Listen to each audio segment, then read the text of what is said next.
হরে কৃষ্ণা। আপনারা সব শুনতে পাচ্ছেন ঠিক করে? হরে কৃষ্ণা। ঠিক আছে। হ্যাঁ মাতাজি। ঠিক আছে। হরে কৃষ্ণা। আপনারা সকলে আপনাদের মিউট বাটনটা লাগিয়ে রাখবেন যাতে করে ক্লাসে কোনো ডিস্টারবেন্স না হয়। সকলে একটু মিউটটা টিপে রাখবেন। অনেক ধন্যবাদ। হরে কৃষ্ণা। ওম নমো ভগবতে वासुदेवाय।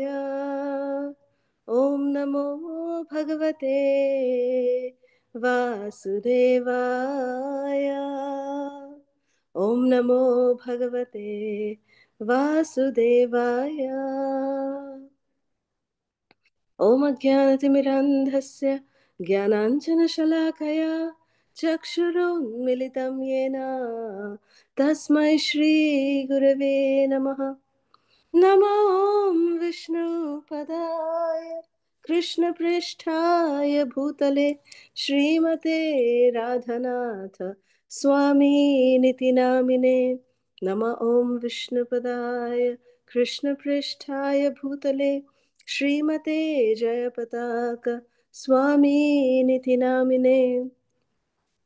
नमः आचार्यपदाय निताय कृपाप्रदायिने गौरकथा धामदाय नगरग्रामतारिणे। नमः ॐ विष्णुपदाय कृष्णप्रेष्ठाय भूतले श्रीमते भक्तिवेदान्त स्वामीनिति नामिने। नमस्ते सरस्वती देवे गौरवाणी प्रचारिणे निर्विशेष शून्यवादी पाश्चात्य देशतारिणे। जय श्री कृष्ण चैतन्य प्रभु नित्यानंद श्री अद्वैत गदाधर श्रीवासदि गौर भक्त वृंद। हरे कृष्णा कृष्ण कृष्णा हरे हरे हरे राम राम राम हरे हरे। मुखं करोति वाचालं पङ्गुं लङ्घयते गिरिं यत्कृपातमहं वन्दे श्रीगुरुं दिनतारिणं परमानन्द माधवं শ্রীচৈতন্য ঈশ্বরম। হরে কৃষ্ণা। সমস্ত ভক্তবৃন্দদেরকে অনেক অনেক ধন্যবাদ, আপনারা জুমে জয়েন করেছেন। আশা করি গুগল মিট থেকে আপনাদের কোনো অসুবিধা হয়নি এটাতে। আসলে আমি পাওয়ার পয়েন্ট প্রেজেন্টেশন দেখাতে চাইছিলাম, তো ওই জন্য গুগল মিট থেকে এটাতে সুবিধা হবে। তো আমি অনেক অনেক আমার ধন্যবাদ জানাই, এবং আমি খুব ঋণী রিঙ্কির কাছে, রিঙ্কি মাতাজির কাছে এবং গৌরাঙ্গী মাতাজির কাছে, যারা এই সুযোগটা করে দিয়েছেন যাতে করে আমি আপনাদের সান্নিধ্যে কোনো আহ, একটু কৃষ্ণ কথা বলার সুযোগ পাচ্ছি।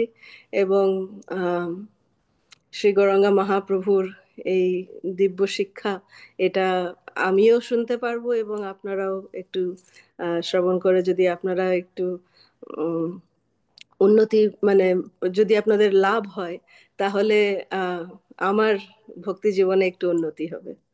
তো আমার বাংলাটা একটু এদিক ওদিক হয়ে যায়, আমাকে মার্জনা করবেন, ক্ষমা করবেন। তো আমরা শুরু করি আজকে। একটু জানাবেন আপনারা স্ক্রিন দেখতে পাচ্ছেন কিনা। আমি পাওয়ার পয়েন্ট শেয়ার করছি। হরে কৃষ্ণ মাতাজি, দেখতে পাচ্ছি। ঠিক আছে। হরে হ্যাঁ কৃষ্ণ। মাতাজি, দেখতে পাচ্ছি। ঠিক আছে। হরে কৃষ্ণ। তো এই যে শিক্ষাষ্টকম, শিক্ষাষ্টকম হচ্ছে শ্রী চৈতন্য মহাপ্রভুর একমাত্র শিক্ষা, যেটা উনি আমাদের সকলকে দিয়ে গেছেন। উনি এই শিক্ষাষ্টকম, এই 8টা শ্লোকের মাধ্যমে মহাপ্রভু বুঝিয়ে গেছেন যে তার মানে সম্পূর্ণ শিক্ষা মহাপ্রভু এই 8টা শ্লোকের মাধ্যমে আমাদের সকলকে দিয়ে গেছেন। ওই জন্য বলা হয় যে বৈষ্ণব, আমরা যারা বৈষ্ণব হওয়ার চেষ্টা করছি, আসলে প্রভুপাদ বলেছেন যে এই 8টা শ্লোক আমাদের কণ্ঠস্থ থাকা উচিত। যেমনি আমরা কণ্ঠীমালা ধারণ করি, সেইভাবেই আমাদের এই শিক্ষাষ্টকমের এই 8টা শ্লোক আমাদের কণ্ঠস্থ থাকা উচিত, যাতে করে আমরা আমাদের জীবনের যত সমস্ত গতিবিধি আছে, যত সমস্ত আমাদের জীবনের, দেখুন রাস্তায় চলতে গেলে, আমাদের জীবন ব্যতীত হতে গেলে কত রকমের চয়েস পাওয়া যায়, যে আমরা জানি যে হ্যাঁ এইদিকে যাওয়া উচিত না ওইদিকে যাওয়া উচিত, এই জিনিসটা করা উচিত না ওই জিনিসটা করা উচিত, কত রকমের দ্বন্দ্বতাতে আমরা যাই। কিন্তু এই শিক্ষাষ্টকম যদি কেউ ঠিক করে হৃদয়ঙ্গম করতে পারে, তাহলে শিলা প্রভুপাদ বলেছেন যে সঠিক মার্গ দর্শন আমাদের জীবন জীবন নির্ধারণের জন্য, সেটা আমরা উপলব্ধি করতে পারবো। সে শ্রী চৈতন্য মহাপ্রভুর ভাব অনুসরণ করে আমরা ঠিকভাবে আমাদের জীবন পরিচালনা করতে পারবো। এইটা এই এই ভাব নিয়ে আমরা আজকে শিক্ষাষ্টকমের আমরা শুরু করছি। তো শিক্ষাষ্টকম আমি ভাবছিলাম যে উম শিক্ষাষ্টকম তো শ্রী চৈতন্য মহাপ্রভুর দেয়া একমাত্র শিক্ষা। এবং শ্রী চৈতন্য মহাপ্রভু কে? মহাপ্রভু হচ্ছেন স্বয়ং শ্রীকৃষ্ণ চৈতন্য, রাধা কৃষ্ণ নাহি অন্য। তো শ্রীমতী রাধারানীর ভাব এবং অঙ্গকান্তি নিয়ে শ্রীকৃষ্ণ স্বয়ং এসছেন পরম পুরুষ ভগবান শ্রী চৈতন্য মহাপ্রভুর রূপে। তো শ্রী চৈতন্য মহাপ্রভু যখন এসছেন এরকম ভাবে, যে উনি এসছেন এই এই শিক্ষাটা প্রদান করতে শ্রীমতী রাধারানীর ভাবে। তো শ্রীমতী রাধারানীর ভাব নিয়ে কৃষ্ণ স্বয়ং এসছেন। কেন? কারণ কি শ্রীমতী রাধারানী হচ্ছেন সব থেকে পরম ভক্ত কৃষ্ণের, একদম পরম ভক্ত হচ্ছেন শ্রীমতী রাধারানী। তো শ্রীমতী রাধারানীর ওই জন্যে উনি ভাব অনুসরণ করে কৃষ্ণ স্বয়ং এসছেন। তো আমরা যদি ঠিকভাবে যদি আমাদেরকে শিক্ষাষ্টকম যদি আমাদের মানে বুঝতে হয়, যদি সত্যিকারে যদি আমরা হৃদয়ঙ্গম করতে চাই, আমাদের মহাপ্রভুর ভাব বুঝতে হবে। আর সেটা বোঝার একটা খুব সঠিক উপায় হচ্ছে শ্রীমতী রাধারানীর ভাব বোঝা। তো শ্রীমদ্ ভাগবতমে আমরা দেখি, যখন সুখদেব গোস্বামী যখন পরীক্ষিত মহারাজকে উনি যখন 7 দিনের মধ্যে সমস্ত ভাগবত কথা বলছিলেন, তখন সুখদেব গোস্বামী কিন্তু মানে কৃষ্ণলীলা, সম্পূর্ণ কৃষ্ণলীলা, মানে দশম স্কন্ধতে পরীক্ষিত মহারাজকে সুখদেব গোস্বামী শুনিয়েছেন। কিন্তু ওইখানে উনি এই যে শ্রী রাধা, শ্রী রাধার নাম কিন্তু সুখদেব গোস্বামী নেননি। ওই জন্য শ্রীমদ্ ভাগবতমে আপনারা দেখবেন যে শ্রীমতী রাধারানীর নাম কোথাও উল্লেখ নেই। কেন? কারণ কি সুখদেব গোস্বামী পরে বলছেন যে যদি আমি শ্রীমতী রাধারানীর নাম নিয়ে নিতাম তো আমি এমন ভাববিহ্বল হয়ে যেতাম যে 7 দিনে আর ভাগবত কথা ফুরোতো না। আর পরীক্ষিত মহারাজের কাছে ডেডলাইন ছিল, ওনাকে 7 দিনের মধ্যেই ভাগবতম শেষ করতে হবে, শুনতে হবে। আর সুখদেব গোস্বামী কে? উনি হচ্ছেন শ্রীমতী রাধারানীর হাতে উনি সুখ, প্যারট, শুকা, ওই জন্য ওনার নাম সুখদেব গোস্বামী। তো তোতা পাখি। তো ওই জন্যে সুখদেব গোস্বামী বললেন যে না না, আমি শ্রীমতী রাধারানীর নাম নেব না। কিন্তু উনি ইনডাইরেক্ট ভাবে, মানে একদম ডাইরেক্টলি শ্রী রাধার নাম না নিয়ে অন্যভাবে শ্রীমতী রাধারানীকে কিন্তু উল্লেখ করেছেন শ্রীমদ্ ভাগবতমে। ইনফ্যাক্ট ভ্রমর গীত যেটা আমরা আহ দেখি দশম স্কন্ধে আছে, ওটা হচ্ছে শ্রী রাধার নামের, মানে শ্রীমতী রাধারানী বলছেন, ভ্রমর গীত গাইছেন। এবং গোপী গীত, গোপী গীতটাও শ্রীমতী রাধারানী লিড করছে, সমস্ত গোপীরা গাইছেন এবং শ্রীমতী রাধারানী লিড করছেন এই গোপী গীতটা। তো আমি ভাবলাম যে আমরা যেহেতু শিক্ষাষ্টকম পড়ছি, শিক্ষাষ্টকমের আমরা স্মরণ করছি এখন, তো শিক্ষাষ্টকমের সঙ্গে এই গোপী গীতের কি মানে ভাবের কি মিল আছে, গোপী গীতের সঙ্গে ভাবের মিল আছে কিনা, সেটাও আমরা একটু অ্যানালাইজ করব, একটু স্টাডি করব। তো এই ভাব নিয়ে আমরা আজকে চলবো। তো এইটা বলার আগে আমি একটা ছোট্ট একটা কাহিনী বলতে চাই শিক্ষাষ্টকম বলার আগে। আপনারা তো সকলে জানেন যে যখন মহাপ্রভু যখন নবদ্বীপ লীলায় ছিলেন, তখন মহাপ্রভু ছোটবেলা থেকে নিমাই পণ্ডিত হিসেবে খুব বিখ্যাত ছিলেন। এতই বিখ্যাত নিমাই পণ্ডিত যে দিগ্বিজয় পণ্ডিত যে কেশব কাশ্মীরি ছিল, সে যখন এসছে তো তাকেও নিমাই পণ্ডিত হারিয়ে দিয়েছিল। এতই মানে ন্যায় শাস্ত্র, জ্ঞান, তত্ত্ব এসব নিয়ে মহাপ্রভু একদম মানে মানে পণ্ডিত যাকে বলা হয় সেরকম জ্ঞান ছিল মহাপ্রভুর। তো মহাপ্রভু যখন এরকম এই টোলে পড়তেন বিদ্যানগরে, মহাপ্রভু নবদ্বীপ ধামের কাছে যেটা বিদ্যানগর আছে, ওখানে মহাপ্রভুর স্কুল ছিল, টোল ছিল।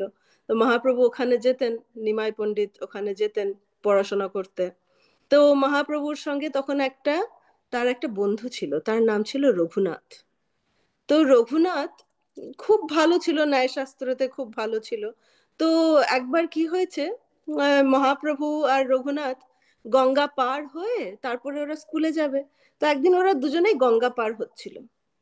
তো গঙ্গা পার যখন হচ্ছে, আপনারা যদি ছবিটা দেখেন পাওয়ার পয়েন্টে যেটা দেখানো হচ্ছে, যে দুজনেই ওরা গঙ্গা পার হচ্ছে, তখন উম, মহাপ্রভু নিমাই পণ্ডিত নিজের একটা মানে পাতাতে, শাল পাতাতে কিছু লিখেছেন। তো নিমাই পণ্ডিত পড়ছেন ওটাকে। তখন রঘুনাথ জিজ্ঞেস করছে, হ্যাঁ নিমাই, তুমি কি পড়ছো? বলছে, না না কিছু না রঘুনাথ, আমি একটা ন্যায় শাস্ত্রের উপরে আমি একটা মানে গ্রন্থ লিখেছি আমার মত নিয়ে ন্যায় শাস্ত্রের উপরে। তো ওইটা আমি লিখেছি, আমি ওটাই দেখছিলাম, আজকে স্কুলে গিয়ে মাস্টারমশাইকে দেখাবো। তখন রঘুনাথ খুব দুঃখিত হয়ে গেল। রঘুনাথ বলছে, তুমিও লিখেছো? আমিও তো লিখেছি, আমিও তো একটা ন্যায় শাস্ত্রের উপরে আমার একটা মানে টিপ্পনী লিখেছি, আমি আমার টিকা লিখেছি।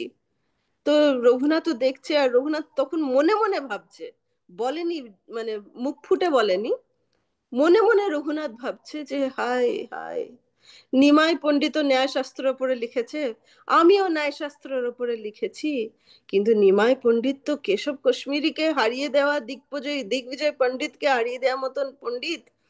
তো নিমাই পণ্ডিত যদি ন্যায়শাস্ত্রের উপরে যদি কোনো গ্রন্থ লিখে থাকে, তাহলে আমার গ্রন্থ আর কে আর পড়বে? তো মানে রঘুনাথ এরকম মনে মনে ভাবছে শুধু, আর খুব দুঃখী হয়ে যাচ্ছে যে হায় হায়, আমার গ্রন্থ আর কে পড়বে, আমার লেখা ন্যায়শাস্ত্র কে পড়বে? মহাপ্রভু, যিনি কৃষ্ণ স্বয়ং, ভগবান, যিনি হৃদয়ে বাস করছেন পরমাত্মা হিসেবে, উনি বুঝে গেলেন যে রঘুনাথ কিরকম ভাবছে। তো রঘুনাথকে এরকম যাতে দুঃখ থেকে নিবারণ দিতে পারে, এবং মানে মহাপ্রভু তখন, আপনি স্বপ্ন ছবিটা দেখুন, মহাপ্রভু তখন নিজের ন্যায়শাস্ত্র লেখা, নিজের টিক্কা লেখা গ্রন্থটা গঙ্গায় ভাসিয়ে দেন। কি ভাব নিয়ে ভাসিয়ে দেন? যে আমার গ্রন্থ কেউ, আমি চাই না কেউ পড়ুক, আমার কোনো দরকার নেই কেউ গ্রন্থ পড়ুক, রঘুনাথ তোমার গ্রন্থটা পড়ুক, তোমার ন্যায়শাস্ত্র মানে বিখ্যাত হোক, আমার দরকার নেই। বলে মহাপ্রভু তার এরকম করে তার নিজের লিখা গ্রন্থ, মানে আজকালকার দিনে যদি মহাপ্রভুর লিখিত, চিন্তা করে দেখুন, ভেবে দেখুন, যদি মহাপ্রভুর হাতে যদি লেখা ন্যায়শাস্ত্র আজকে আমাদের কাছে থাকতো, তাহলে আজকালকার কোনো ন্যায়শাস্ত্র এটার সামনে টিকতে পারতো না। কিন্তু মহাপ্রভু নিজের ভক্তের চোখের অশ্রু জল দেখে নিজের লেখা জিনিস গঙ্গায় ভাসিয়ে দিল, কোনো মানে কোনো চিন্তা না করে। কত সময় ব্যতীত করেছিলেন মহাপ্রভু ওটা লেখার জন্য, ওইসব চিন্তা না করে মহাপ্রভু নিজের লেখা একদম গঙ্গায় ভাসিয়ে দিলেন। এটা হচ্ছে শ্রী গৌরাঙ্গ মহাপ্রভু। তো ওই জন্য গৌরাঙ্গ মহাপ্রভু একটা কিছু লিখেছিলেন, আরেকটা কিছু, কিন্তু সেটা আমাদের কাছে নেই, গঙ্গায় বিসর্জিত হয়ে গেছে। তো আমাদের কাছে শুধু ওই জন্য আছে এখন শ্রী শিক্ষাষ্টকম। এটা হচ্ছে মহাপ্রভুর দ্বারা রচিত, নিজ হাতে মহাপ্রভু লিখেছেন এই শিক্ষাষ্টকম। তো আহ শিলা প্রভুপাদ আমাদেরকে বলেন, শিলা প্রভুপাদ তিনটে জিনিস বলে গেছেন, মানে অন্যতম জিনিসের ছেড়ে শিলা প্রভুপাদ বলে গেছেন যে ভগবত গীতা হচ্ছে স্কুল লেভেলের শিক্ষা। আমরা যখন স্কুল লেভেলে মানে আধ্যাত্মিক জীবনের যখন আমরা স্কুল লেভেলে থাকি, সেইটার শিক্ষা হচ্ছে ভগবত গীতা। শ্রীমৎ ভাগবত হচ্ছে কলেজ এডুকেশন, ইউনিভার্সিটি লেভেলের পড়াশোনা আধ্যাত্মিক জীবনের। আর শ্রী চৈতন্য চরিতামৃত হচ্ছে আপনার পোস্ট গ্রাজুয়েট লেভেল। এইটা হচ্ছে শিলা প্রভুপাদ বলে গেছেন। তো আমরা দেখি যে শ্রীমদ্ ভাগবত মানে ভগবত গীতাকে বলা হয় যেটা একটা নৌকার মতন।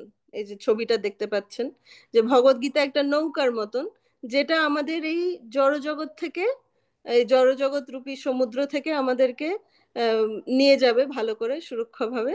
আমরা আধ্যাত্মিক জগতে আমরা পৌঁছতে পারবো ভগবত গীতা পাঠ করলে। শ্রীমদ্ ভাগবতকে বলা হয়, পদ্ম পুরাণে বলা হয়েছে যে শ্রীমদ্ ভাগবতমকে বলা হয় একটা ব্রিজ, একটা সেতু মতন। সেতু কিভাবে বলা হচ্ছে? তমাদিদেবম করুণানিধানম তমালবর্ণম সুহিতাবতারম अपार संसार समुद्र सेतुम भजामहे भागवत স্বরূপম। এই শ্রীমদ্ ভাগবতম হচ্ছে একটা সেতুর মতন, যেটা এই জড়জগৎ রূপী সমুদ্র যেটা আছে, সেই সেতুতে আমরা যদি একবার চেপে যাই, তাহলে আমরা এই জড়জগৎ রূপী সমুদ্রকে আমরা পার করতে পারবো। তো ভগবত গীতা হচ্ছে কি? নৌকা। ওটা জাহাজ, জাহাজটা সমুদ্রের ওপরে চলছে, কিন্তু শ্রীমদ্ ভাগবতম হচ্ছে সেতু, যেটা সমুদ্রকে পার করাচ্ছে, জড়জগতিক রূপী সমুদ্র, জড়জগতের সমুদ্র। চৈতন্য চরিতামৃত কি? ওইটা হচ্ছে এ ভব সাগর হবে বালুচর নাচিয়া হইবি পার। এই জড়জগৎ মানে পুরো জড়জগৎ রূপী সমুদ্র পুরো শুকিয়ে একদম বালুচর হয়ে যাবে, মরুভূমি হয়ে যাবে চৈতন্য চরিতামৃতের পাঠ করার ফলে। এই পুরো জড়জগৎ রূপী সমুদ্রটা একটা বালুচর হয়ে যাবে, একটা ডেজার্ট হয়ে যাবে, যেটা আমরা নাচিয়া নাচিয়া হতে পার হতে পেরে যাব। এটা হচ্ছে হরিনাম সংকীর্তন, যেটা চৈতন্য মহাপ্রভু আমাদেরকে প্রদান করে গেছেন। এইটা হচ্ছে চৈতন্য চরিতামৃতের মহিমা, যে জড়জগৎ রূপী কোনো সমুদ্রই থাকবে না, আমরা হেঁটে হেঁটে নাচতে নাচতে পার হয়ে, আমরা ভক্ত সঙ্গে শিলা প্রভুপাদের কৃপায়, গুরুবর্গদের কৃপায় আমরা নাচতে নাচতে পেরিয়ে যেতে পারবো এই জড়জগতের বালুচর। তো এইটা হচ্ছে শিক্ষাষ্টকম। তো শিক্ষাষ্টকম আমরা জানি যে চৈতন্য চরিতামৃততে, আমার এগুলো সব বলার কারণটা হচ্ছে, আমি আপনাদেরকে জানাই যে কারণ হচ্ছে যে আমাদের জানা উচিত যে শিক্ষাষ্টকমের মানে পজিশনটা কি। যে আমরা শিক্ষাষ্টকম প্রত্যেক দিন আমরা অনেক ভক্তরা জপ করার আগে, শুরু করার আগে আমরা নিয়মিত 8টা শ্লোক শিক্ষাষ্টকমের আমরা পাঠ করি, বলি।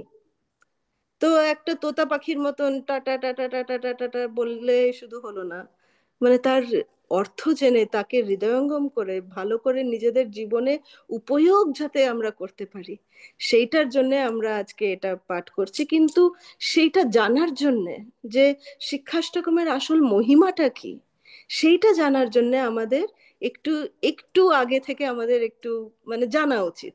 ওই জন্য আমি এতগুলো কথা প্রথমে বলছি, যাতে করে আমরা শিক্ষাষ্টকের মহিমাটা আমরা ভালো করে হৃদয়ঙ্গম করতে পারি।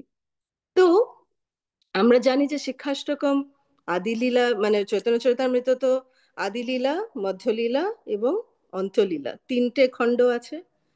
তো শিক্ষাষ্টকম জানেন কোন খণ্ডে আছে? শিক্ষাষ্টকম হচ্ছে অন্ত্যলীলার একদম শেষের অধ্যায়, যেটা 20 নম্বর অধ্যায়, সেই অধ্যায়তে শিক্ষাষ্টকম লেখা আছে, সেই অধ্যায়তে লেখা আছে।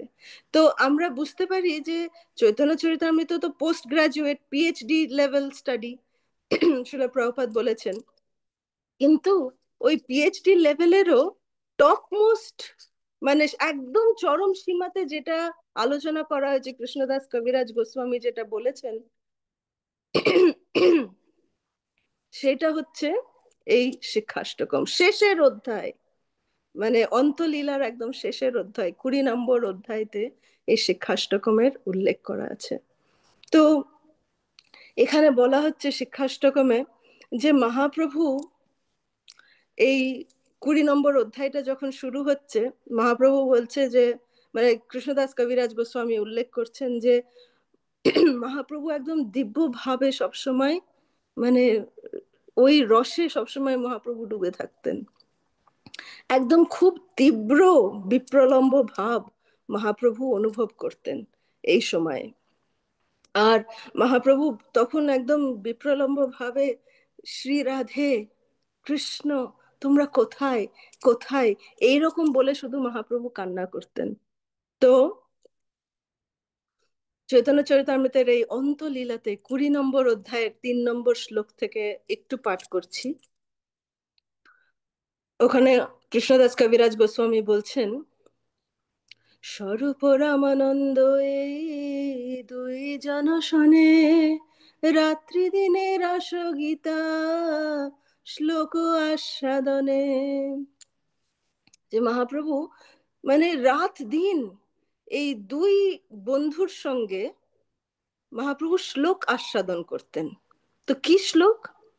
সেই সেই ভাব নিজ শ্লোক পড়িয়া, শ্লোকের অর্থ আস্বাদয়ে দুই বন্ধু লইয়া। দুই বন্ধুকে, তারা হচ্ছেন স্বরূপ দামোদর এবং রামানন্দ রায়। তো মহাপ্রভু এই দুই ভক্তদের সঙ্গে, মহাপ্রভু এই দুই বন্ধুর সঙ্গে মহাপ্রভু নিজেরই লিখিত এই শিক্ষাষ্টকম উনি আস্বাদন করতেন। তো মহাপ্রভুকে বলা হচ্ছে যে উনি বলছেন, কৃষ্ণদাস কবিরাজ গোস্বামী বলছেন যে এই সময় মহাপ্রভু 3টে জিনিস পাঠ করতেন 3টে গ্রন্থ থেকে। একটা হচ্ছে নিজের শিক্ষাষ্টকম প্রথম, দ্বিতীয় হচ্ছে কৃষ্ণ করণামৃত, আর তৃতীয় হচ্ছে জগন্নাথ বল্লভ নাটক। এই 3টে জিনিস মহাপ্রভু আস্বাদন করতেন রামানন্দ রয় এবং স্বরূপ দামোদরের সাথে। তো মহাপ্রভু সবসময় মানে এই রসেই শুধু উনি ডুবে থাকতেন, সব সময় বলতেন যে হয় রাধে, কৃষ্ণ, এই বিপ্রলম্ব ভাব উনি আস্বাদন করতেন। এত এত উনি মানে এই বিপ্রলম্ব ভাবে উনি ডুবে থাকতেন সব সময়। আর এই শিক্ষাষ্টকমের মাধ্যমে উনি এই রসে ডুবে থাকতেন, যে উনি পুরো আস্বাদন করতেন যে কিভাবে আমি শ্রীমতী রাধারানী, কৃষ্ণের প্রেম শ্রীমতী রাধারানী কিভাবে মানে ওটাকে উপলব্ধি করতেন, সেটা মহাপ্রভু এই সময়ে দেখিয়ে গেছেন। এই শিক্ষাষ্টকম মানে শুনতে শুনতে, পাঠ করতে করতে মহাপ্রভু এরকম করে দিব্য আনন্দ লাভ করতেন। তো বলা হচ্ছে যে শিল ভক্তি সিদ্ধান্ত সরস্বতী ঠাকুর উনি বলেছেন যে এই 8টা শ্লোক হচ্ছে মুক্তমণির মতন। মুক্তমণি, পার্ল, হ্যাঁ মুক্তমণি বলে তো, এটা মুক্তমণি, এই যে ছোট ছোট সাদা সাদা মুক্ত হয়। তো 8টা শ্লোক হচ্ছে 8টা মুক্তার মতন, মুক্তমণির মতন। তো 8টা শ্লোককে কিভাবে ধরে রাখা হয়, একসঙ্গে একটা সূত্রতে কিভাবে বাঁধা হয়, সেই সূত্রটা হচ্ছে কি, শিল ভক্তি সিদ্ধান্ত সরস্বতী ঠাকুর বলেছেন যে সেই সূত্রটা হচ্ছে সম্বন্ধ, অবিধেয় এবং প্রয়োজন। সম্বন্ধ, অবিধেয়, প্রয়োজনের ব্যাপারে নিশ্চয়ই আপনারা জানেন যে সম্বন্ধ হচ্ছে আমরা কিভাবে আমাদের কৃষ্ণের সঙ্গে সম্বন্ধটা আমরা কিভাবে নিশ্চয় করব। অবিধেয় মানে হচ্ছে যে ওটাকে কিভাবে মানে ওই সম্বন্ধটাকে ঠিক করার জন্যে মানে যে কৃষ্ণ যে পরম পুরুষ ভগবান, আমরা তাদের, আমরা তার দাস, এই যে আমাদের সম্পর্ক, জীবের স্বরূপ হয় কৃষ্ণের নিত্য দাস। তো এই সম্পর্কটা, এই সম্বন্ধটা কিভাবে আমরা পালন করব আমাদের জীবনে, সেটাকে বলা হয় অবিধেয়। এবং প্রয়োজন মানে হচ্ছে যে আলটিমেট গোলটা কি, মানে আলটিমেট পরিণামটা কি, পরিণাম হচ্ছে কৃষ্ণ প্রেম। তো শিল ভক্তি সিদ্ধান্ত সরস্বতী ঠাকুর বলেছেন যে এই 8টা শ্লোক কে একটা সূত্র দিয়ে যেটা বাঁধা হয় সেটা হচ্ছে এই সম্বন্ধ, অবিধেয় এবং প্রয়োজন। তো 8টা শ্লোকের মধ্যে ভক্তি সিদ্ধান্ত সরস্বতী ঠাকুর বলছেন যে প্রথম 5টি শ্লোক হচ্ছে সম্বন্ধ জ্ঞান।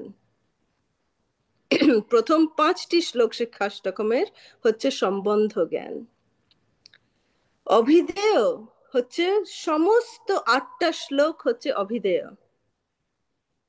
এবং প্রয়োজন হচ্ছে শেষের 3টে শ্লোক হচ্ছে প্রয়োজন। ঠিক আছে? তো এটা হচ্ছে ভক্তি সিদ্ধান্ত সরস্বতী ঠাকুর তার ব্যাখ্যাতে, শিক্ষাষ্টকমের ব্যাখ্যাতে উনি এটা উল্লেখ করেছেন। তো এই রকম ভাবে আমরা আজকে শুরু করব।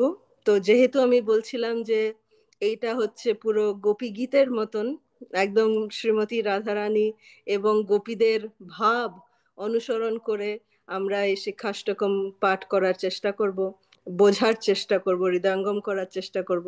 আমি এখন আপনাদেরকে রিকোয়েস্ট করব, আপনারা এই ছবিটা দেখুন। এখানে কি দেখা যাচ্ছে? শ্রীমতী রাধারানী এবং সমস্ত গোপীরা সুন্দরভাবে কৃষ্ণ কীর্তন করছে যমুনার তীরে বসে। ঠিক আছে? এখন এই ছবিটা দেখুন তো কিরকম লাগছে। একইভাবে গৌরাঙ্গ মহাপ্রভু তার পার্শ্বদের সঙ্গে একই ভাব নিয়ে, শ্রীমতী রাধারানী এবং গোপীদের ভাব নিয়ে উনি কৃষ্ণ কীর্তন করছেন। দেখুন একই রকম লাগছে কিনা, দুটো ছবি একই রকম লাগছে কিনা, ভাবটা দেখুন। একটা হচ্ছে কৃষ্ণলীলা, একটা হচ্ছে গৌরলীলা। এইটা হচ্ছে গোপী গীত এবং শিক্ষাষ্টকমের ভাব, যে একই রকম ভাব যেটা কৃষ্ণলীলায় গোপীগণ, শ্রীমতী রাধারানী যেটা, ওরা যেটা কৃষ্ণের প্রতি যেটা ওরা ভাব দেখিয়েছেন, যেটা প্রদর্শন করেছেন, সেই একই ভাব মহাপ্রভু দর্শাচ্ছেন তার শিক্ষাষ্টকমের সঙ্গে।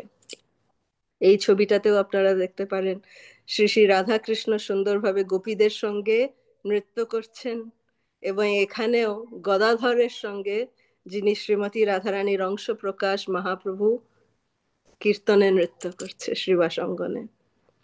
তো এইটা হচ্ছে গৌড় লীলা এবং কৃষ্ণ লীলার সমাগম। ঠিক আছে? তো আমরা প্রথম শ্লোকটা একটু পাঠ করি। আপনারাও মিউটে থেকেই আপনারা আমার সঙ্গে পাঠ করুন।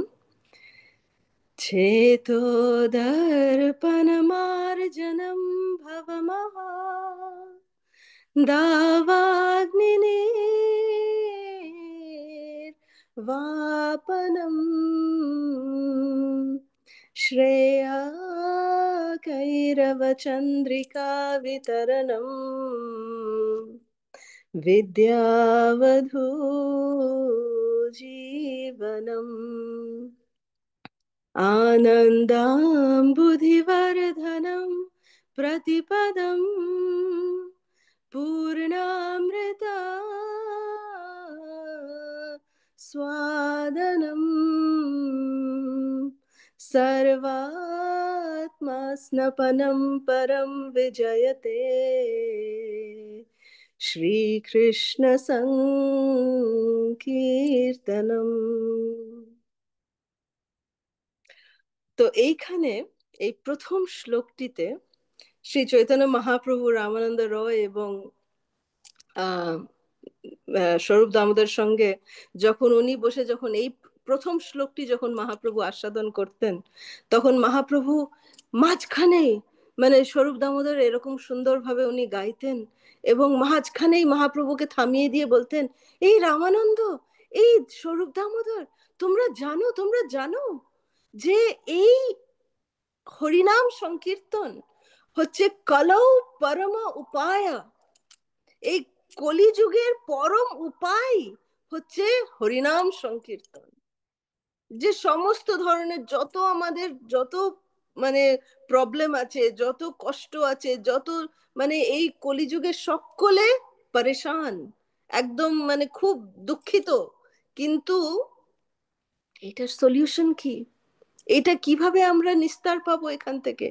অনলি ওয়ে হচ্ছে, মহাপ্রভু বলতেন, পরম বিজয়তে শ্রীকৃষ্ণ সংকীর্তনম। মহাপ্রভু সমানে মানে বারবার, মানে অনেকক্ষণ ধরে বলতেন পরম বিজয়তে শ্রীকৃষ্ণ সংকীর্তনম, যেটা এই শ্লোকের শেষটা, শেষ লাইনটা।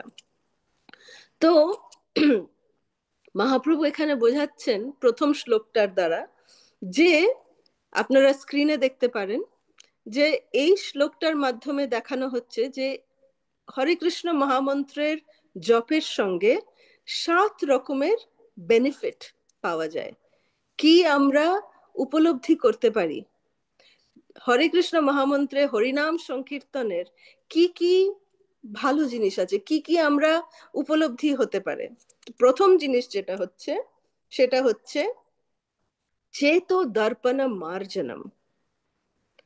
আমাদের এই যে এই হরে কৃষ্ণ মহামন্ত্র যদি আমরা জপ করি, তাহলে আমাদের যদি যেরকম দর্পণ রূপী মন যেটা আছে, চেতো দর্পণম মার্জনম, সেটা মার্জনা হবে। আমরা এটাকে পরিষ্কার করতে পারবো। আমাদের মন রূপী আয়না, আমাদের হৃদয় রূপী আয়নাটাকে আমরা হরিনামের মাধ্যমে ঠিক করে সঠিকভাবে আমরা এটাকে পরিষ্কার করতে পারবো। তাহলে আমরা আমাদের নিজ স্বরূপ আমরা আয়নাতে তখন দেখতে পারবো। এখন ওই আয়নাতে অনেক ধুলো, মানে কাচরা সব পড়ে আছে, কিচ্ছু আমরা নিজের স্বরূপ আমরা দেখতে পাচ্ছি না। কিন্তু হরিনামের একটা মহিমা হচ্ছে যে এই চেতো দর্পণ মার্জনম, এটা হচ্ছে প্রথম। চেতো দর্পণ মার্জনম, যে কৃষ্ণ নাম করলে আমাদের মন রূপী দর্পণ শুদ্ধি হয়ে যায়, পরিষ্কার হয়ে যায়। দ্বিতীয়টা কি? ভব মহাদাবাগ্নিনি নির্বাপনম। ভব মহাদাবাগ্নি নির্বাপনম মানে এই যে এই জড়জগতের এই দাবাগ্নি, যেটা বলা হয় সংসার দাবানলা, আমরা প্রত্যেকদিন মঙ্গল আরতিতে গাই সংসার দাবানলা, মানে কি? যে এই জড়জগতের যেটা দাবানল যেটা আছে, সেই দাবানলকে মানে যদি আমরা দেখি, মানে ছোটখাটো যদি আগুন লেগে থাকে কোথাও, তাহলে এক বালতি জল ঢাললে ঠিক হয়ে যায়, আগুন নিভে যাবে। যদি একটা পুরো বাড়ি যদি জ্বলতে থাকে, বিল্ডিং যদি জ্বলতে থাকে, তাহলে বালতি বালতি জলে কিচ্ছু হয় না, তখন ফায়ার ব্রিগেডকে আসতে হয়। কিন্তু যদি জঙ্গলে যদি আগুন লাগে, জঙ্গলে আগুন লাগলে কিন্তু ফায়ার ব্রিগেডও ওটাকে বোঝাতে পারবে না। তখন শুধু একটাই জিনিস বোঝাতে পারবে, সেটা হচ্ছে যখন ওপর থেকে যখন বৃষ্টি হয়, যখন বৃষ্টি হবে তখন ওই দাবানল, মানে যেটা জঙ্গলের দাবানলকে শুধু ওপরের বৃষ্টিই মানে বোঝাতে পারবে। এটা হচ্ছে দাবানল, মানে জড়জগতের দাবানল। তো ভাব মহা দাবাগ্নি নির্বাপনম, তো হরিনামটা হচ্ছে ওই বৃষ্টির মতন, যেটা আমাদের এই ভব মহাদাবাগ্নিতে যেটা আমরা আছি, এই ভব জগতের এই জড়জগতের যেটা মহাদাবাগ্নিতে যেটা আমরা আছি, সেইটাকে মানে বোঝানোর জন্যে শুধু হরিনামটাই একমাত্র উপায়। তো এটা হচ্ছে দ্বিতীয় মহিমা হরিনামের। তৃতীয় হচ্ছে শ্রেয়া কৈরব চন্দ্রিকা বিতরণম। শ্রেয়া কৈরব, শ্রেয়া মানে, কৈরব মানে হচ্ছে, শ্রেয়া মানে হচ্ছে আহ, সফেদ, সাদা, সাদা রঙের। শ্রেয়া কৈরব, কৈরব মানে হচ্ছে পদ্ম ফুল। পদ্ম ফুল কখন পুষ্পিত হয়, কখন ফুটে ওঠে? যখন চন্দ্রিকা, যখন চন্দ্রের কিরণ যখন তার উপরে যখন পড়ে, তখন পদ্ম খিলে ওঠে। ওই জন্য বলা হচ্ছে যে শ্রেয়া কৈরব চন্দ্রিকা, যে এই হরিনামটা হচ্ছে সেই শীতল চন্দ্রমায়ের মতন, যেটা আমাদের হৃদয়ের মধ্যে যে কৃষ্ণ প্রেমের যেটা পদ্ম, যেটা একদম মানে মুকুলিত হয়ে আছে, সেটা একদম পূর্ণ বিকশিত হয়ে যাবে, পুরো রকম ভাবে ফুটে উঠবে যখন হরিনামের শীতল চন্দ্রতা যখন ওটার উপরে যখন পড়বে। এটাকে বলা হয় শ্রেয়া কৈরব চন্দ্রিকা, এটা হচ্ছে তৃতীয় মহিমা। তারপরে বিদ্যাবধূ জীবনম। বিদ্যা, বিদ্যা মানে হচ্ছে জ্ঞান। বিদ্যার বধূ, বধূ মানে কি? বধূ মানে বউ। তো বিদ্যার বউ হচ্ছে কে? ভক্তি। তো ওই জন্যে আসলে ভক্তি সিদ্ধান্ত সরস্বতী ঠাকুর বলছেন যে যেরকম ভাবে একটা সতী নারী, যেভাবে সতী নারী সবসময় তার স্বামীর অনুসরণ করতে করতে চলে, সেইভাবে এই যে দিব্য জ্ঞান একটা সতী নারীর মতন, যে যেখানে হরিনামের জপ হচ্ছে সেই দিব্য জ্ঞান তার পেছন পেছন চলে। ওই জন্য আমরা প্রভুপাদের গুরু পুজোতে কি গাই? দিব্য জ্ঞান হৃদয়ে প্রকাশিত। প্রভুপাদের কৃপায়, আচার্যের কৃপায়, গুরু কৃপায় দিব্য জ্ঞান হৃদয়ে প্রকাশিত হয়ে যেতে পারে। ওই জন্য বলা হয় যে ওই জন্য এখানে বলা হচ্ছে যে বিদ্যাবধূ জীবনম, যে যেখানে হরিনাম হচ্ছে সেখানে দিব্য জ্ঞান অটোমেটিক্যালি চলে আসবে। এটা হচ্ছে 4 নম্বর মহিমা। তারপরে আনন্দাম বুদ্ধি বর্ধনম, তার মানে যে এই হরিনাম জপ করলে, নাম সংকীর্তনে যদি আমরা যদি নিজেদেরকে রাখতে পারি, তাহলে আনন্দাম বুদ্ধি বর্ধনম। অম্বুধি মানে কি? সমুদ্রর মতন, সমুদ্রের মতন, মানে সমুদ্র মানে যার কোনো সীমা নেই, সেই আনন্দ যেটা কোনো সীমা নেই, আর সবসময় সেটা বর্ধনও হতে আছে, সবসময় সেটা এভার ইনক্রিজ হতে আছে। ভেবে দেখুন, প্রথম তো সমুদ্র, সমুদ্রের কোনো আমরা সীমা মানে এপার ওপার দেখা যায় না সমুদ্র, তাই না? এপার আমরা দেখতে পারি, ওই পার তো দেখা যায় না। ওই জন্য বলা হয় সমুদ্রের কোনো সীমা নেই। কিন্তু বলছে যে হরিনামের মহিমা হচ্ছে যে আমাদেরকে এমন আনন্দ প্রদান করতে পারবে যে তার সীমা কোনো নেই, এবং সবসময় সেটা বর্ধনও হতে আছে। মানে আনন্দাম বুদ্ধি বর্ধনম, যে সবসময় ওটার মানে অন্য অন্য রকম ভাবে আমরা তার উপলব্ধি করতে পারবো, সবসময় ওটা উন্নত হতে আছে। 6 নম্বর হচ্ছে প্রতিপদম পূর্ণামৃত স্বাদনম। আর এটা শুধু, এটার মানে হচ্ছে যে এটা শুধু এমন না যে হ্যাঁ আমাদের আচার্যরা বা পাণ্ডবরা, অর্জুন, এরা সব হচ্ছে মানে যারা আস্বাদন করেছে তাদের তো কৃষ্ণের সান্নিধ্য পেয়েছিল তারা, বা মহাপ্রভু স্বয়ং যখন ছিলেন তখনই সব তাদের পার্ষদরা ওরা পেয়েছে মহাপ্রভুর সান্নিধ্যে। না, শিলা প্রভুপাদ বোঝাচ্ছেন যে যদি আমরা মহাপ্রভুর দেয়া যদি পদ চিহ্নে আমরা যদি চলতে পারি, তাহলে আমরা নিজেরাও আমরা এটা পূর্ণামৃত স্বাদনম, আমরা এই রসের আস্বাদন আমরা নিজেরাও করতে পারবো।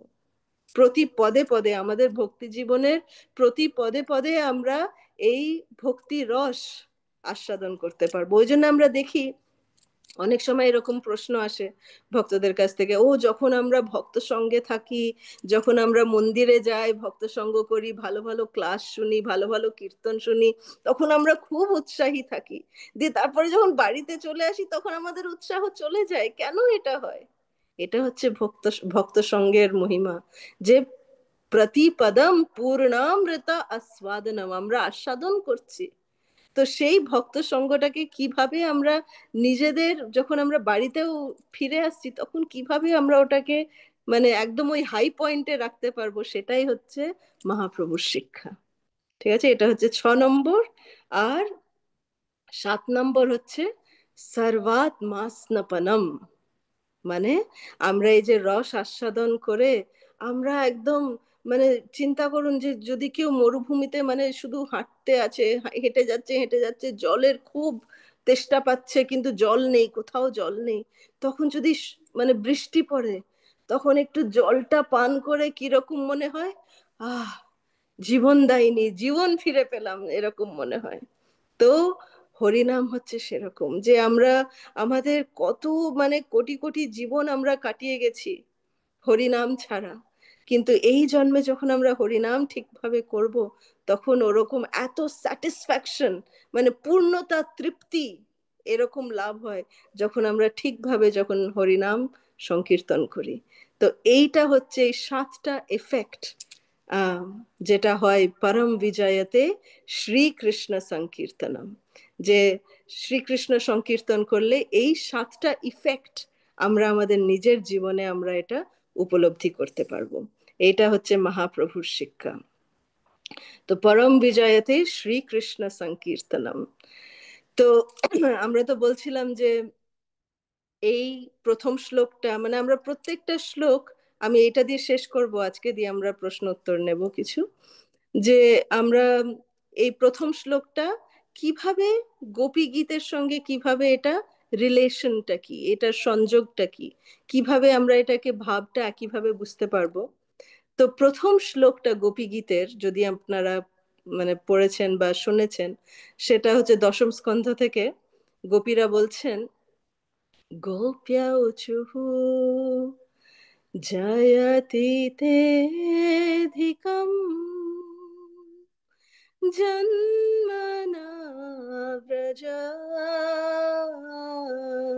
श्रयत इंदिरा शाश्वतत्र हि दयितदृश्यता दीक्षुतावकाश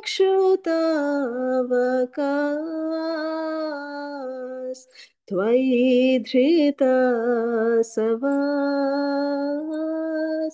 त्वां विचिन्वते। তো এটার কি ভাব প্রথম শ্লোকটির? এখানে গোপীরা বলছেন, হে কৃষ্ণ তোমার জয় হোক, তোমার জয় হোক যে তুমি এই ব্রজধামে তুমি এসেছো, যেটা একদম মানে ইন্দিরা, যেটা মানে লক্ষ্মী দেবী স্বয়ং এখানে বাস করছেন। কেন? যেহেতু তুমি এই ব্রজধামে তুমি এসেছো। আর তোমার জন্যেই আমরা, তোমার দাসীরা, আমরা তোমাকেই সব জায়গায় খুঁজছি হে কৃষ্ণ, তুমি আমাদেরকে দয়া করে দর্শন দাও। তো ভাবটা একই হলো কিনা, যে পরম বিজয়তে শ্রীকৃষ্ণ সংকীর্তনম, মহাপ্রভু যেভাবে যে বলছেন যে এই হরিনাম বা কৃষ্ণের নাম হচ্ছে একমাত্র উপায় যে সমস্ত জগৎকে ঠিকভাবে আহ, শান্তি প্রদান করতে পারবে, সন্তুষ্টি প্রদান করতে পারবে। এবং কৃষ্ণকেও গোপীরা বলছেন এই গোপী গীতের প্রথম শ্লোকে যে কৃষ্ণ শুধু তোমার আশাতেই এই গোটা ধরাধাম একদম আহ, আহ, আহ, মানে জয়তি, অল গ্লোরিজ, একদম একদম জয় জয় জয় বর্ধন হয়ে গেছে। তো এইটা হচ্ছে আহ গোপী গীতের সঙ্গে এই প্রথম শ্লোকটার একই ভাব। তো এখানে আমরা আজকে সমাপ্ত করব।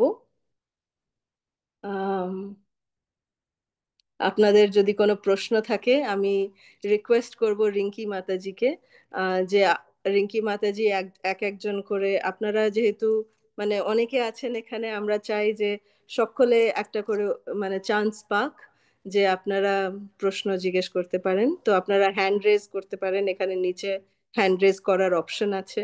তো রিঙ্কি মাতাজি আপনাদেরকে এক একটা করে আহ, এক একজন করে বলবেন।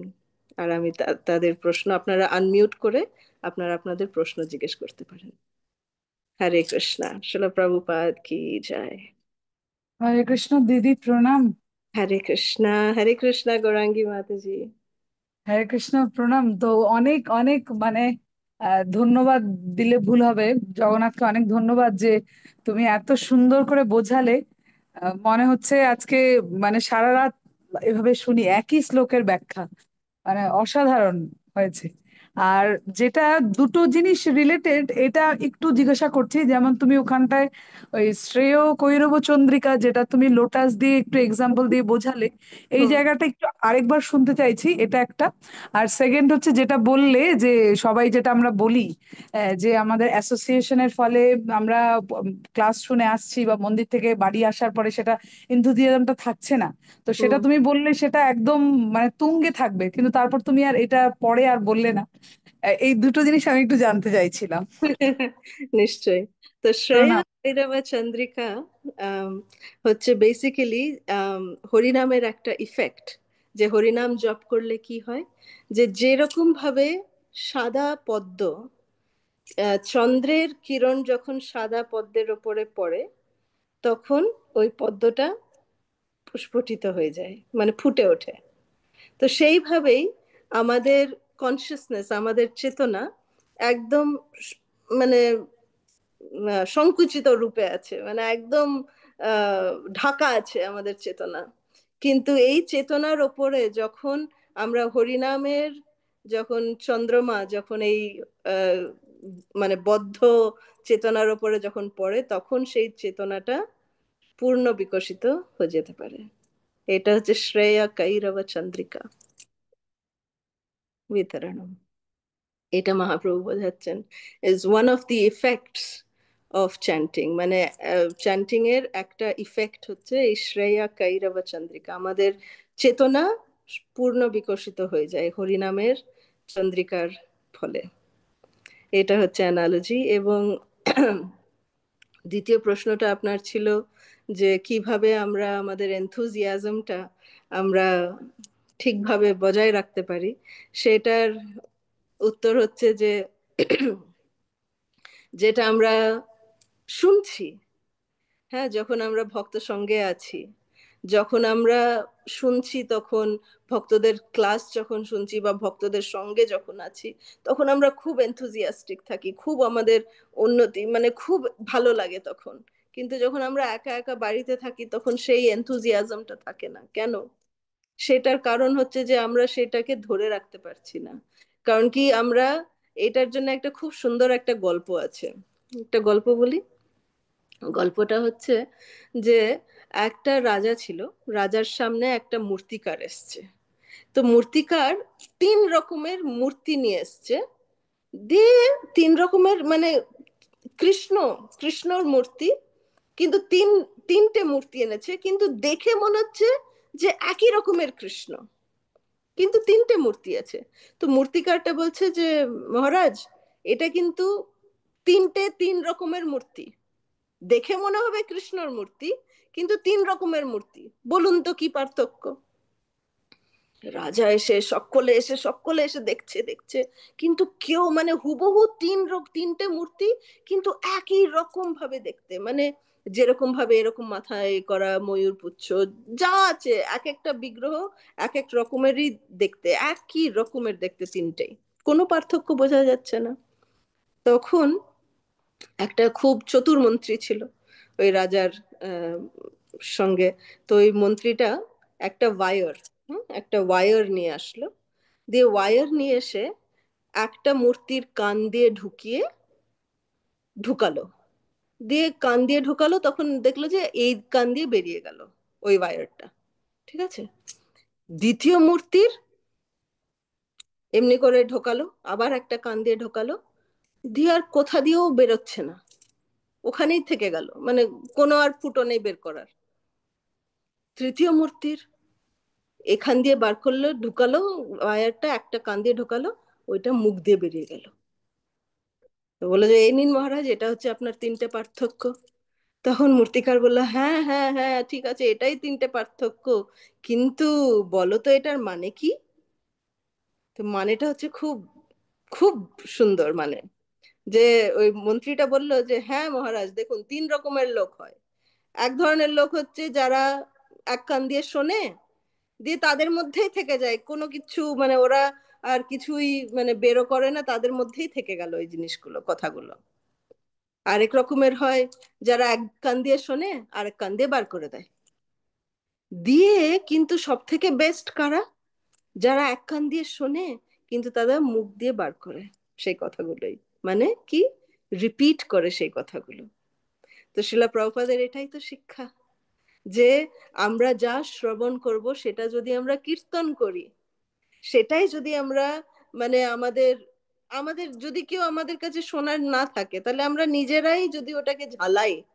হ্যাঁ, যখন আমরা যেভাবে আমরা পরীক্ষার তৈয়ারি করি, যে আমরা ক্লাসে তো যা শুনলাম শুনলাম, তারপরে আমরা গ্রুপ স্টাডি করি, নিজেরাও পড়াশোনা করি, তাহলেই তো আমরা ভালো স্টুডেন্ট হতে পারি। তো সেইভাবে যখন আমরা আধ্যাত্মিক জীবন আমরা যখন পালন করছি, যা আমরা শুনছি ভক্ত সংঘর কাছ থেকে, যা আমরা শুনছি, সেটা যদি আমরা নিজের জীবনে যদি ওটা উপলব্ধি না করি, যদি ওটা পালন না করি, তাহলে এনথুজিয়াজমটা থাকাটা খুব মুশকিল।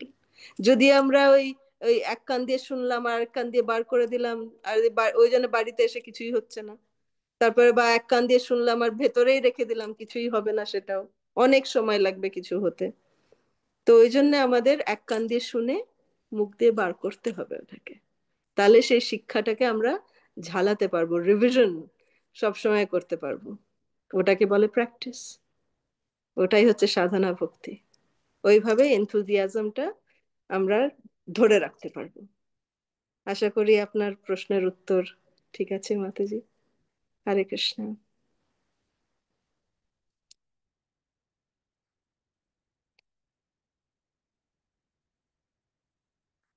ঠিক আছে, মিলি সামন্ত, তোমার প্রশ্ন।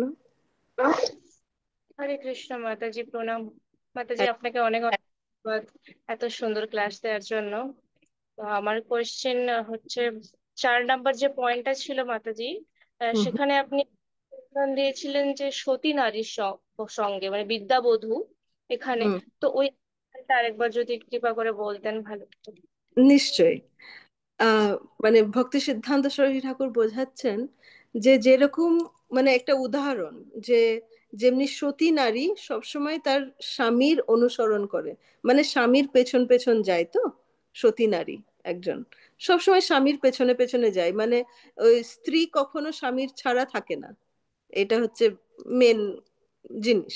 তো সেইভাবেই যেখানে ভক্তি যোগ হয়, যেখানে হরিনাম সংকীর্তন, যেখানে জপ করা হয়, যখন যেখানে মহামন্ত্রের জপ করা হয়, সেখানে বিদ্যা মানে দিব্য জ্ঞান তার পেছন পেছন সবসময় আসে।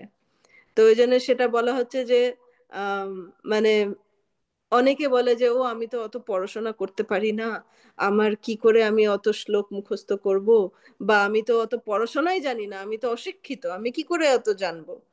কিন্তু আমাদের প্রভুপাদের কৃপায় আমাদের সংস্থাতেই কত ভক্তরা আছে যারা শিক্ষিত না বেশি, মানে একাডেমিক্যালি তাদের কোনো সেরকম ডিগ্রি নেই, কিন্তু তারা কিন্তু খুব সুন্দর প্রভুপাদের শিক্ষা গ্রহণ করে তারা খুব অপূর্ব অপূর্ব ক্লাস দেয়। কি করে দেয়? ওরা তো অশিক্ষিত, কি করে ক্লাস দেয় তাহলে? ওই জন্য ওটাকে বলা হয় যাদের তাদের মানে জপের প্রভাবে তারা দিব্য জ্ঞান হৃদয়ে প্রকাশিত হচ্ছে, মানে যদি আমরা জব ঠিকভাবে করি তাহলে দিব্য জ্ঞান অটোমেটিক্যালি পেছন পেছন আসে। বা আমরা যদি সেটা ছেড়ে দিয়ে শুধু যদি আমরা জ্ঞান অর্জন করতে থাকি, তাহলে সেই দিব্য জ্ঞানটা হরিনাম ছাড়া অতটা হৃদয়ঙ্গম হয় না। এইটা হচ্ছে মেন ব্যাপার। ঠিক আছে। হরে কৃষ্ণ। মৌমিতা মন্ডল। উম, প্রণাম মাতাজি, আপনার চরণে দণ্ডবত প্রণাম। হরে কৃষ্ণ। হরে কৃষ্ণ। মাতাজি, আমার প্রশ্ন হচ্ছে যে আপনি যেখানে বলেছেন পূর্ণ মৃতা স্বাদনং, তো সেখানে হচ্ছে যে তার মানে আপনি বললেন যে প্রতি পদে পদে হচ্ছে যে রসের আস্বাদন করা।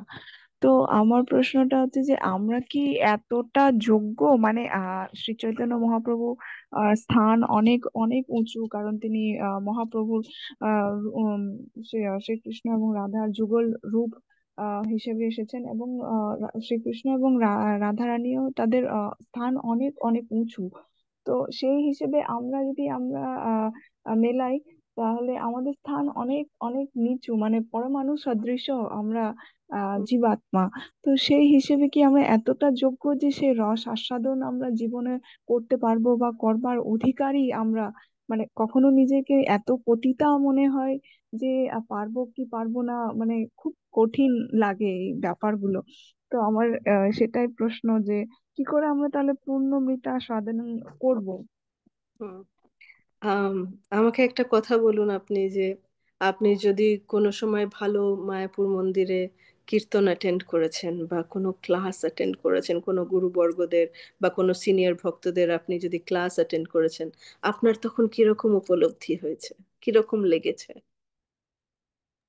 হ্যাঁ মাতাজি, আমার খুবই দুর্ভাগ্য যে আমি এখনো অব্দি মায়াপুর ধামে গিয়ে কীর্তন বা কোনো ক্লাস অ্যাটেন্ড করতে পারিনি। আমি একেবারেই নতুন এই গ্রুপটাতে।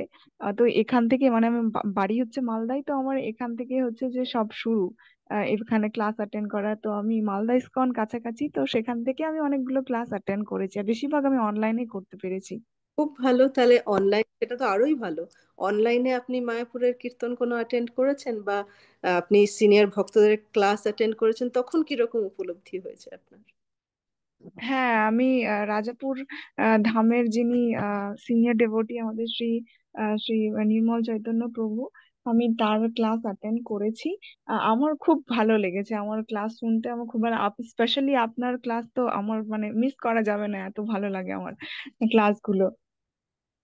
তো আপনি নির্মল চৈতন্য প্রভুর ক্লাস অ্যাটেন্ড করেছেন এবং অন্য কীর্তনও নিশ্চয়ই শুনেছেন, তো আপনি হ্যাঁ তো হ্যাঁ একদম।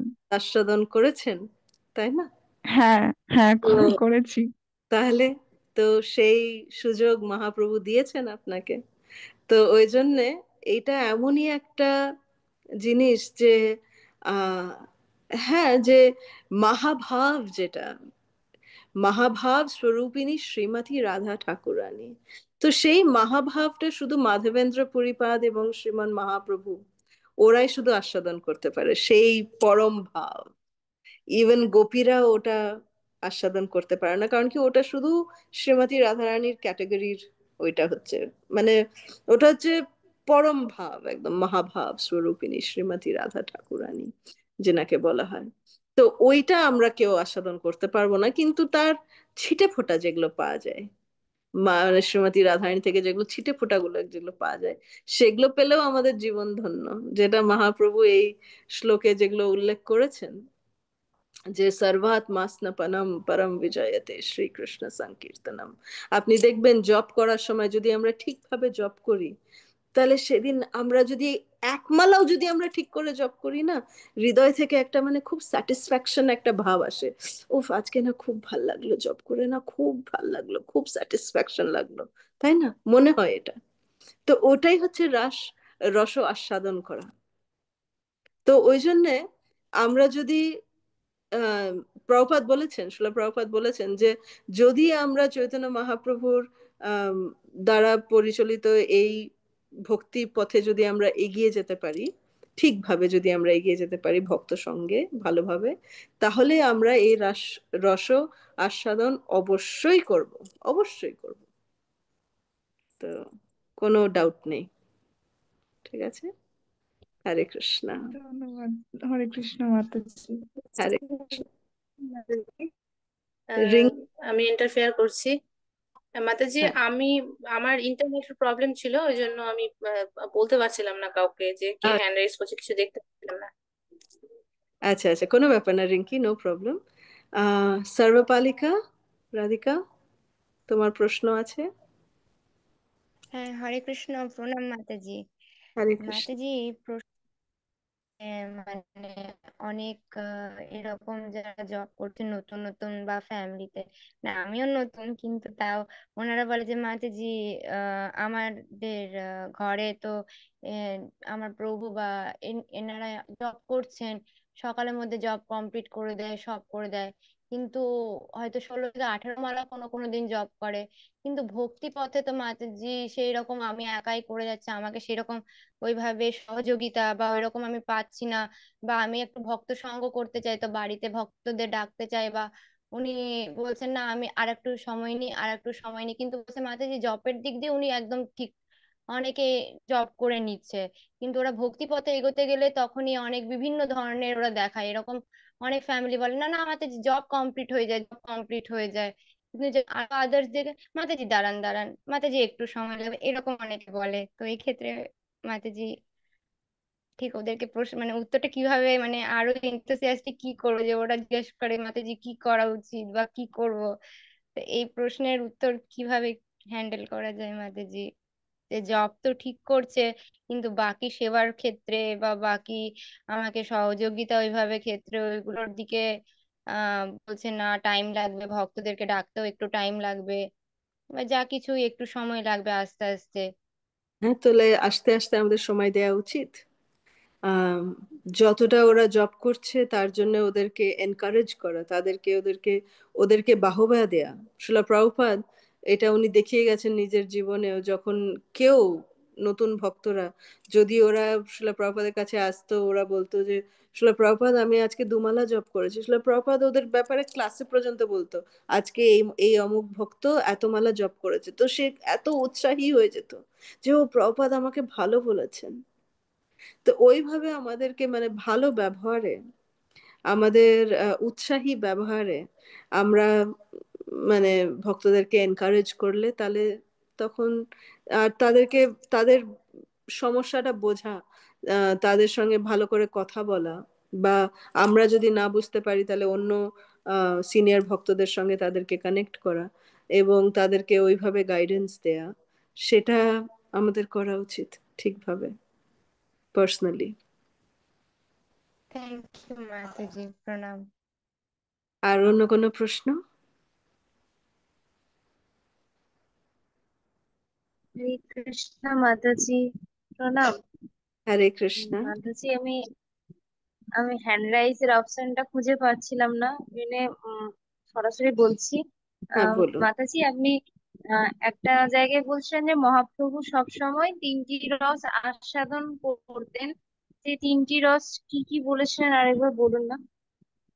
তিনটি রস না, তিনটি গ্রন্থ, মানে তিনটে ব্যাপারে উনি আলোচনা করতেন। স্বরূপ দামোদর, রামানন্দ রয় এবং আহ আহ স্বরূপ দামোদর এবং রামানন্দ রয়ের সঙ্গে। তো আহ তিনটি গ্রন্থ প্রথম হচ্ছে এই শিক্ষাষ্টকম, তারপরে হচ্ছে কৃষ্ণ করণামৃতা এবং জগন্নাথ বল্লভ নাটক।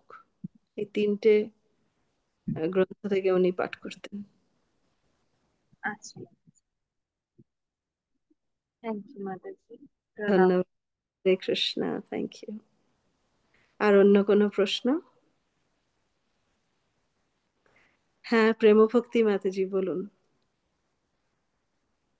হরে কৃষ্ণ মাতাজি, প্রণাম। কৃষ্ণ প্রণাম। মাতাজি, আমার একটা প্রশ্ন ছিল এখানে, আনন্দম বুদ্ধি বর্ধনম হুম। প্রতিপদম পূর্ণামৃত আস্বাদনম। হুম। তো এইটাই যে আমাদের যে হরিনাম সংকীর্তনটা করতে হবে, হুম। সেটা কেমন করে করলে সেই আনন্দটা আমরা ফিল করতে পারবো? হুম। খুব সুন্দর প্রশ্ন। খুব সুন্দর প্রশ্ন। যে হরিনাম সংকীর্তন মানে বা হরে কৃষ্ণ মহামন্ত্র আমরা কিভাবে জপ করব, সেটার একটা খুব সুন্দর ফর্মুলা আছে, যেটা হচ্ছে 3P formula. P, P for parrot, P for Parikshit. তো 3P ফর্মুলা একটা আছে। প্রথম পি হচ্ছে পশ্চার, আমরা কিভাবে বসে আছি। আমরা যদি বসে থাকি, বসে বসে যদি আমরা জব করি, তাহলে এমন যোগীর মতন আমাদের বসার কোনো দরকার নেই। বা এমন মানে খুব আরাম ভাবে বসলাম যে জব করতে করতে ঘুমিয়েই পড়লাম, ওরকমও করা উচিত না। বা যদি আমরা হেঁটে হেঁটে জব করছি, সেটাও ঠিক আছে, নো প্রবলেম। কিন্তু মানে মেন জিনিস হচ্ছে যে ঠিকভাবে একটু অ্যাটেনশন সহ যদি আমরা বসি, এবং একটা যদি নির্ধারিত জায়গা হয়, যেমনি ধরুন এটার জন্য ব্যাখ্যা আছে যে যখন আমরা রান্নাঘরে যাই, তখন আমরা মন কি বলে যে ও রান্নাঘরে যাচ্ছি মানে রান্না করতে যাচ্ছি। যখন আমরা ডাইনিং টেবিলে বসি বা খেতে বসি, তখন মন বলে ও হ্যাঁ, এখন তো খাবার পাবো, আমি খেতে পাবো, খেতে যাচ্ছি আমরা। যখন আমরা বাথরুমে যাই, তখন সেই কাজ করতে যাই।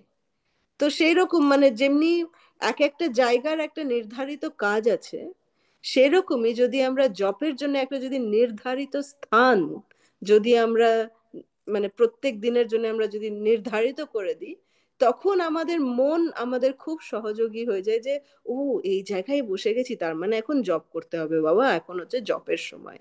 তো সেইটাকে বলা হয় পোশ্চার, মানে আমাদের জপের একটা নির্ধারিত জায়গা থাকা উচিত। সেটা হচ্ছে প্রথম পি। সেকেন্ড পি হচ্ছে প্রোনাউন্সিয়েশন। প্রোনাউন্সিয়েশন মানে আমাদেরকে জপের একটাই হচ্ছে ফর্মুলা, যে আমরা জপ করছি যখন, তখন আমাদের অন্য কোনো চিন্তা করা উচিত না, কাউকে দেখা উচিত না। এই যে টিভি দেখতে দেখতে জপ করছি, অনেকে বলে যে এখন আমাদের এই যে এই আঙুলটা বাইরে থাকে, তো কেন বাইরে থাকে? যাতে করে আমরা এই হাতে ফোনটা ধরি আর এক একটা করে এমনি করে ওঠাতে থাকি। এইটার জন্য এই আঙুলটা বাইরে থাকে না, এই আঙুলটা বাইরে থাকে অন্য কোনো কারণে। তো ওই জন্য যখন আমরা জব করি, তখন অন্য কোনো কাজ না, no mobile, no TV, no অন্য কোনো কাজ। তখন শুধু জপ। এবং হরে কৃষ্ণ কৃষ্ণ কৃষ্ণ হরে হরে, হরে রাম রাম রাম হরে হরে। এই যে সঠিক উচ্চারণ খুবই খুবই দরকার।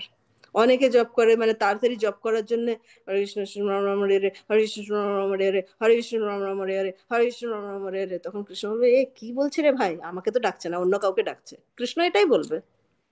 যখন আমরা বলবো হরে কৃষ্ণ কৃষ্ণ কৃষ্ণ হরে হরে, হরে রাম রাম রাম হরে হরে, তখন ইয়েস ইয়েস, কৃষ্ণ বলবে ইয়েস ইয়েস, বলো বলো, আমি আছি, শুনছি, বলো। কিন্তু যদি আমরা করি হরে কৃষ্ণ হরে কৃষ্ণ কৃষ্ণ বলবে, আমাকে তো ডাকছে না, আমি কেন শুনবো? তো ওই জন্য প্রোনাউন্সিয়েশনটা খুব দরকার, খুব জরুরি। এবং যখন আমরা সঠিক প্রনাউন্সিয়েশন করব, সঠিকভাবে আমাদের শোনা উচিত। যা আমরা বলছি প্রত্যেকটা অক্ষর, 16 নাম 32 অক্ষর, আমাদের খুব সুন্দরভাবে শ্রবণ করা উচিত। এটা হচ্ছে দ্বিতীয় ফর্মুলা, পারফেক্ট প্রনাউন্সিয়েশন। তৃতীয় হচ্ছে প্রেয়ার। তৃতীয় পিটা হচ্ছে প্রেয়ার। প্রেয়ার মানে হচ্ছে প্রার্থনা। যে এই হরে কৃষ্ণ মহামন্ত্রটা এমন না যে ও এ হরে কৃষ্ণ কোনো মানে নেই, কিছু নেই, এ কিছু একটা এদিক থেকে ওই দিক লাগিয়ে দিয়েছে, কিছু একটা হয়ে গেছে মন্ত্র। না, এই হরে কৃষ্ণ মহামন্ত্রের একটা সুন্দর একটা মানে আছে। মানেটা কি? যে হে রাধে, হরে মানে হচ্ছে শ্রী রাধে, হে রাধে কৃষ্ণ, হে কৃষ্ণ, আমি এই জড়জগতের সংসারে আমি একদম ডুবে যাচ্ছি, এই সমুদ্রতে আমি ডুবে যাচ্ছি, এই ভবসাগরে আমি একদম ডুবে যাচ্ছি। কৃষ্ণ হে রাধে, আমাকে দয়া করে তুমি ওঠাও এবং নিজের সেবায় নিযুক্ত করো। এইটা হচ্ছে প্রার্থনা। এটা হচ্ছে হরে কৃষ্ণ মহামন্ত্রর অর্থ। যে এটা আমাদের ভগবানের কাছে নিবেদন, যে ভগবান আমি এই সংসারে আমি একদম হাবুডুবু খাচ্ছি, প্লিজ আমাকে এখান থেকে ওঠাও এবং নিজের সেবায় নিযুক্ত করো। এইটা হচ্ছে প্রার্থনা। তো এই প্রার্থনা দিয়ে যখন আমরা জপ করব, তখন আর এই তিনটে জিনিস যেটা বললাম, তিনটে জিনিস দিয়ে যখন আমরা জব করব, তখন দেখবো আমরা। আর এইটার উপরেই যখন আমরা প্র্যাকটিস করতে থাকবো, প্র্যাকটিস প্র্যাকটিস কিপ প্র্যাকটিসিং, এরকম ভাবে জব করার। যখন আমরা এরকম ভাবে জব করব, তখন দেখবো একদিন যে আমাদের এত সুন্দর পূর্ণামৃতা স্বাদনম, তখন কখন যে 16 মালা শেষ হয়ে যাবে আমরা বুঝতেই পারবো না। এখন আমরা দেখছি, ইস মাত্র 4 মালা হয়েছে, এখনো 12 মালা আছে। হ, আর তখন বলবো এখন শুধু 1 মালা বাকি আছে। ও নো কৃষ্ণ, আমার এত ভালো লাগছে, আমি আরো একটু জব করতে চাই, আরো জব করতে। কখন জব শেষ হয়ে যাবে, কিভাবে শেষ হয়ে যাবে, আমরা বুঝতেই পারবো না। এইটা হচ্ছে শুদ্ধ নাম। ঠিক আছে, হরে কৃষ্ণ। আর অন্য? হরে কৃষ্ণ, খুব সুন্দর বুঝিয়েছেন, অনেক thanks. Hare thank you. Krishna. Hare Krishna. আর অন্য কোনো প্রশ্ন? ঠিক আছে, তাহলে আমরা আজকে এখানে শেষ করি। আমরা আগামী ক্লাসে আবার দ্বিতীয় শ্লোক থেকে আমরা আবার পাঠ করব। ঠিক আছে, দ্বিতীয় শ্লোকের শিক্ষামৃত থেকে। যে ওদের জানা নেই। আমি বলছি যে অনেকটা ক্লাস আমাদের করতে হচ্ছে সপ্তাহে। তো আরো আমাদের টেম্পল প্রেসিডেন্ট দিবে। তো হচ্ছে সেই জন্য মাতাজি সপ্তাহে আপনি দুটো মানে মাসে দুটো যদি রবি সানডেতে দিতেন তাহলে ভালো হতো। নিশ্চয়ই, আমি আগামী রবিবার আমাদের এখানে একজন মহারাজ আসছেন, উনি এখানে প্রোগ্রাম করতে আসছেন, আমাদের কাছে থাকবেন। তো ওই জন্য আমার আগামী সপ্তাহে পারবো না, কিন্তু তার পরের সপ্তাহে আমি নিশ্চয়ই ক্লাস দেবো। ঠিক আছে। হরে কৃষ্ণ, প্রণাম দিদি। হরে তো মানে বিশেষ করে মানে স্পেশালি তোমার জন্য রিকোয়েস্ট, কেন আমাকে অনেকে মেসেজ করেছে। সেটা যেমন যে কোনো জিনিস, টেস্ট একটা ব্যাপার আছে, তো সেইটা যার যার অভিরুচি, তো সেইখানে তো সবাই ইন্টারফেয়ার করতে পারে না। আর যেমন এখানে টেস্ট বলতে মানে তোমার মতো করে বোঝাতে পারবো না, কিন্তু অনেকে রিকোয়েস্ট করেছে যে তুমি যাতে আমাদের কন্টিনিউ ক্লাসটা দাও। সেজন্য আমি রিঙ্কিকে ভেবেছিলাম লাস্টে বলবো যে ওটা তুমি আমাদের বলে দেবে, যে যেমন তুমি বললে যে নেক্সট সানডে মহারাজ আসছেন, তারপরে সানডেতে তুমি দেবে, তো তুমি ওটা একটুখানি ওকে ভয়েস করে দিও, তাহলে ও সবাইকে জানিয়ে দেবে। এটা বেটার হয় তাহলে। হ্যাঁ, যেহেতু নিশ্চয়ই। তোমার সেবা রয়েছে, আমি সবাইকে বলেছি যারা যারা ক্লাস দিচ্ছেন, জগন্নাথের কৃপা রেসপন্সিবিলিটি অনেক ভক্তদের রয়েছে, কিন্তু তারা কৃপা করে আসছেন। সেই জন্য সেই কৃপাটা তুমি আমাদের উপর একটু রেখো, আর তুমি বলো তাহলে ভালো হবে, কারণ ওরা তো ছোট, ওরা বোঝে না। না না, নিশ্চয়ই, আমার এটা আপনাদের কৃপা, আমাকে এই সুযোগ দিচ্ছেন একটু সেবা করার আপনাদের, এটা আমি আপনাদের কাছে। না, আমি আজকে কোনো আওয়াজ করিনি। আমি আমি বললাম যে জগন্নাথ তুমি শোনো, তুমি অ্যারেঞ্জ করেছো, তুমি শোনো। জগন্নাথ তো শুনেছে আজকে। সেটা আমি লাস্টে ফিল করছিলাম। অপূর্ব মানে, আর সবাইকে থ্যাঙ্কস, এত সুন্দর পয়েন্ট গুলো সবাই জিজ্ঞাসা করেছে, আরো অনেক কিছু জানা গেল। তার মানে তোমাকে মানে ওই বলে না যে ঝাঁকালে আরো পয়সা বেরোবে, তো সেই রকম মানে তোমাকে ওরকম আমাদের অনেক কিছু খাজানাগুলো বার করে নিতে হবে। অসাধারণ হয়েছে, মানে খুব জগন্নাথকে অনেক অনেক মানে খুশি হয়েছি, জগন্নাথকে বললাম বারবার করে। ধন্যবাদ। তা আবার তুমি মানে তুমি বলে দিও তাহলে, তাহলে ওরা আর তোমার জন্য মানে আমরা আর বলবো না যে এরকম নেক্সট সানডে, তুমি যদি মনে করছো যে পরপর সানডে তোমার থাকে তাহলে থাকবে, অন্য অন্য দিন হুম যে কেউ দেবে, কিন্তু সেটা জানি পসিবল হবে না যেহেতু তোমার ওখানে মহারাজরা আসেন। হুম। তো মানে এটা তোমাকে রিকোয়েস্ট আর কি, তুমি বলে দিও।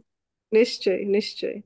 এটা আমার সৌভাগ্য যে আপনারা আমাকে এই সুযোগটা দিচ্ছেন একটু কৃষ্ণ কথা বলার। আমার নিজের শুদ্ধিকরণ হচ্ছে, আপনাদের সঙ্গে থেকে আমার একটু এনথুজিয়াজমটা বাড়ছে আপনাদের হুম। সকলকে। তো অশেষ অশেষ ধন্যবাদ, আমি রিঙ্কিকে জানিয়ে দেবো সবসময়। আর মাতাজি থ্যাংক ইউ সো মাচ মাতাজি, খুব সুন্দর ক্লাস দিয়েছেন। জব, আমার মনে হয় যে আমার জবে যে ফল্ট গুলো ছিল, ওগুলো ওগুলো ফল্ট গুলো আমি মানে কি করে ঠিক করব সেটা মানে অনেকটা মানে প্রপার একদম মানে ঠিক হয়ে যাবে যদি মানে যেভাবে বলছেন, মানে খুবই সুন্দর লাগলো, অসাধারণ। ধন্যবাদ। সব গুরুদেবের কৃপা, আপনাদের কৃপা, বৈষ্ণবদের কৃপা, জগন্নাথের কৃপা। হরে কৃষ্ণ। হরে থ্যাংক কৃষ্ণ মাতাজি, ধন্যবাদ, প্রণাম। ইউ। প্রণাম। ঠিক আছে, তাহলে আমরা এখানে আজকে শেষ করি ক্লাসটা। हरे कृष्ण। श्रील प्रभुपाद की जय। वंशाकल्पतरुभ्यश्च कृपा सिन्धुभ्येव च पतितानां पावनेभ्यो वैष्णवेभ्यो नमो नमः। अनंत कोटि वैष्णव वृंद की जय। श्रील प्रभुपाद की जय। इस्कॉन वर्तमान गुरु वृंद की जय। हरे कृष्ण। प्रणाम।